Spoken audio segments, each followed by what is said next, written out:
Hello dear students, it's me Ranu Pawar and I am here to teach you mathematics. Today we are going to continue our exercise 2.4 and of class 9th.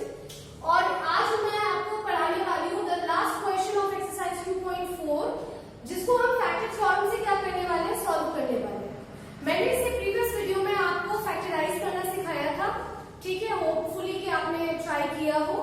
अब एक और नया method आप सीखने वाले हैं जो factorise को ही, जिससे आप फैक्टराइज ही करते हो, ठीक है, लेकिन किस तरीके से आप किसी के फैक्टर अज्यूम कर सकते हो वो आपको फैक्टर थ्योरम क्या करती है, समझाती है।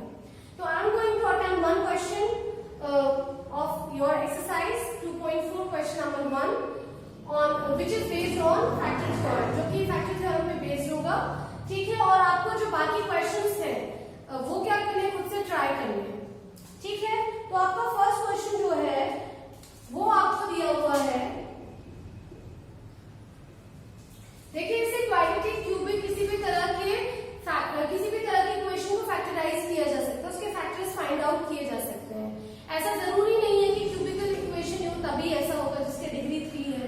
अगर कोई क्वाड्रेटिक इक्वेशन है तो भी आप इसको क्या कर सकते हो, उसे मेथड अप्लाई करके, जैसे मैं आपको सिखाने वाली हूँ उस तरीके से करके आप इसको क्या कर सकते हो, ट्राई कर सकते हो, ठीक है। तो आपका क्वेश्चन है x³ minus 2x² minus x plus 2, ठीक है। तो सबसे पहले आपको क्या करना है, सबसे पहले आपको इसके फैक्टर्स देखने हैं क्या होते हैं, ठीक है। तो उसके लिए आप क्या करेंगे, सबसे पहले हम क्या करते हैं, देखिए सबसे पहली चीज जो आपको देखनी है वो होती है कि जो पावर्स है वो डिक्रीजिंग ऑर्डर में हो, ठीक है। जैसे यहाँ पर पहले पावर 3 है, फिर 2 है, फिर 1 है, और ये एक ही वेरिएबल का इस्तेमाल किया गया है, ठीक है।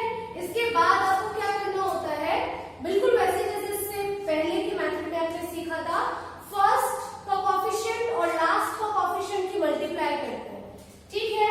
तो आप यहाँ लिख देंगे, फैक्टर्स करके लिख देंगे, और फर्स्ट का कोएफिशिएंट क्या है, 1 है।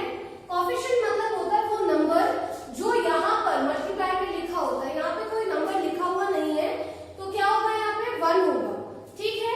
तो 1 और यहाँ पे आ गया 2, तो आपको मल्टीप्लाई करके कितना आ गया, 2 आ गया, ठीक है। अब आपको क्या करना पड़ता है, आपको 2 के जितने भी फैक्टर्स होते हैं, positive negative in both forms, ठीक है, उनको लिखना होता है, ठीक है।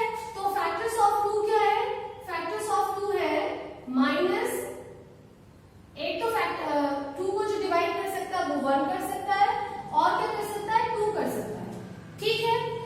मैंने क्या कहा था, जो भी आपको मल्टीप्लाई करके आएगा उसके फैक्टर्स लिखिएगा, और उसके फैक्टर्स किस में लिखिएगा, दोनों फॉर्म में लिखिएगा, मतलब पॉजिटिव भी और नेगेटिव भी, ठीक है। तो आपके पास अब टोटल कितनी वैल्यूज आ गई हैं जिनको आपको ट्राई करना है, आपके पास 4 वैल्यूज आ गई हैं।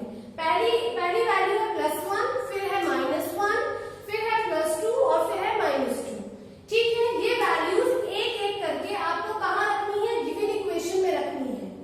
इन चारों वैल्यूज में से कोई एक वैल्यू क्या करेगी, इस इक्वेशन को किसमें कन्वर्ट कर देगी, 0 में कन्वर्ट कर देगी, और वो वैल्यू जो होगी वो आपका पहला फैक्टर कहलाएगी, ठीक है। तो आप क्या करेंगे, 1 बाय 1 इन वैल्यूज को इस पॉलिनोमियल में या इस इक्वेशन में क्या करेंगे, प्लेस करेंगे, ठीक है। तो हम ट्राई करते हैं, फर्स्ट एट x = 1,